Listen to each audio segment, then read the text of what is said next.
এবার ভারতের বিরুদ্ধে নতুন করে কঠোর অবস্থান নিলেন মার্কিন প্রেসিডেন্ট ডোনাল্ড ট্রাম্প। নিজের সামাজিক যোগাযোগ মাধ্যমে ভারতের অর্থনীতিকে ডেড ইকোনমি আখ্যা দিয়ে ট্রাম্প বলেন, রাশিয়ার সঙ্গে ভারতের ঘনিষ্ঠতা নিয়ে কিছু বলতে চান না তিনি, তবে দুই দেশ একসঙ্গে পতনের পথে বলেই মনে করেন মার্কিন প্রেসিডেন্ট। পাশাপাশি ভারতের সব পণ্যের ওপর 25% শুল্ক আরোপের ঘোষণা দেন ট্রাম্প। রাশিয়ার তেল ও সামরিক সরঞ্জাম কেনার জন্য ভারতের বিরুদ্ধে অতিরিক্ত শাস্তিমূলক পদক্ষেপ নেওয়ার কথাও জানান তিনি। বিশ্লেষকরা বলছেন এটি ট্রাম্প প্রশাসনের কঠোর নীতির অংশ, যা ভারতের বাণিজ্য নীতিতে সরাসরি চাপ প্রয়োগের চেষ্টা।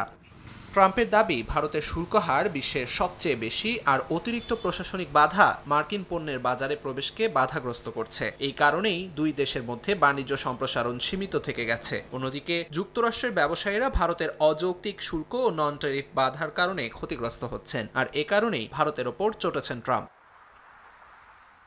বিশেষভাবে রাশিয়া থেকে ভারতের তেল আমদানিও রোশানলে ফেলেছে নয়াদিল্লিকে। ইউক্রেন যুদ্ধ শুরু হওয়ার পর থেকে ভারতের রাশিয়া থেকে তেল আমদানি বেড়ে 40% কাছাকাছি গিয়ে ঠেকেছে। এই বিশাল অঙ্কের ক্রয় সাম্প্রতিক সময়ে মার্কিন প্রশাসনের জন্য বড় উদ্বেগের বিষয়। ট্রাম্প স্পষ্ট করে দিয়েছেন, রাশিয়ার সঙ্গে বাণিজ্য করা দেশের বিরুদ্ধে কঠোর হবে তার প্রশাসন। এর ফলে প্রথমবারের মতো কোনো দেশকে রাশিয়ার সঙ্গে বাণিজ্যের কারণে মার্কিন শাস্তিমূলক পদক্ষেপের মুখোমুখি হতে দেখা গেল।